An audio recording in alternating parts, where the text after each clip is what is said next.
As I was promoting you coming on the station, I said that you had very specific reasons why you thought a lot of our kids wind up getting arrested and going to jail, and there was a way by the things they do and say to avoid them actually going to jail in the first place. Right. Besides having to get a lawyer and everything later, but just avoiding going in for the first place. Correct. And so basically, like you said, the purpose of the Don't Go to Prison initiative is to deter black youth from going to prison. And we have a three-pronged system about how we do that. Number one is through intense one-on-one mentoring. Number two is trying to show our youth alternative ways to make money. In my experience working in the juvenile facilities for over 10 years, the bulk of black youth aren't out here killing people. They aren't out here raping or molesting. Their crimes are financial crimes. Our kids are locked up for armed robbery, B&Es, entering auto, carjacking. So the second prong is to show them alternative ways that they can use to make money that are legit so they aren't going to jail. And the third part is we have, unfortunately, a culture now where the negativity and illegal activity is embraced. It's applauded, gang banging and things of that nature. So the third part of us is to create a campaign where we're totally attacking any entity in the community that we feel is promoting things that are counterproductive to the lives of our youth. So if someone is promoting gang banging, they're an enemy of the community. If someone is promoting drug dealing, they're an enemy of the community. If someone is promoting pimping our women,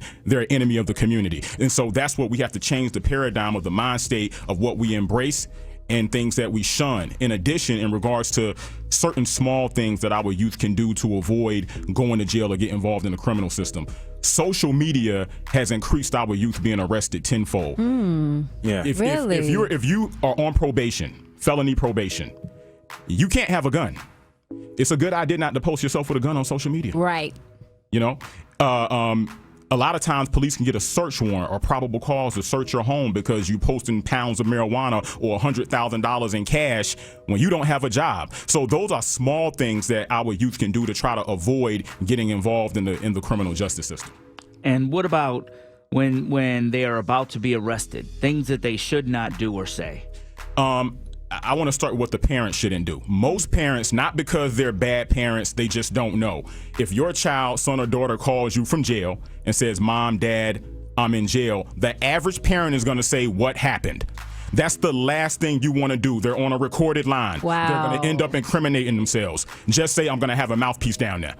Or don't say anything. I'm going to come down there with the lawyer. Don't say anything until I get down there. They should not say anything. And I have a lot of juvenile clients. I just got retained on a murder of a juvenile that's charged with killing someone last week. He's only 16 years old. So luckily, he didn't say anything. But a lot of times people think, well, I didn't say anything. I just denied that I did it. I just said, no, I didn't do it, whether it's a rape charge or a murder charge.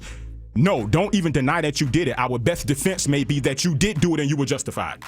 So if it's a murder case, or our best defense in a rape case may be you did have sex with her, but it was consensual. Right. Because if you deny that you did it, killed this person, or if you deny that you had intercourse with this young lady, then our defense has to live and die on you didn't do it. So now you put me in a box, and I always tell my clients, let me spin the story.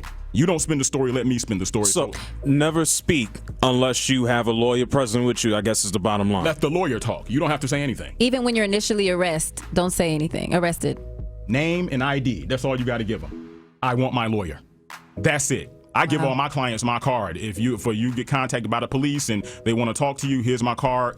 Call my attorney. What are some of the statistics of young black kids who are getting locked up? It's significant. First of all, in the state of Georgia, if you go to any of these juvenile facilities, DeKalb RYDC, Metro RYDC, Gwinnett, it's our kids. It's mostly black youth, and the reason why is, number one, I do believe black youth are targeted more by the police than other demographics. Than other demographics of youth. However, another issue is that our youth have fallen into a culture where they don't think going to juvenile is scary.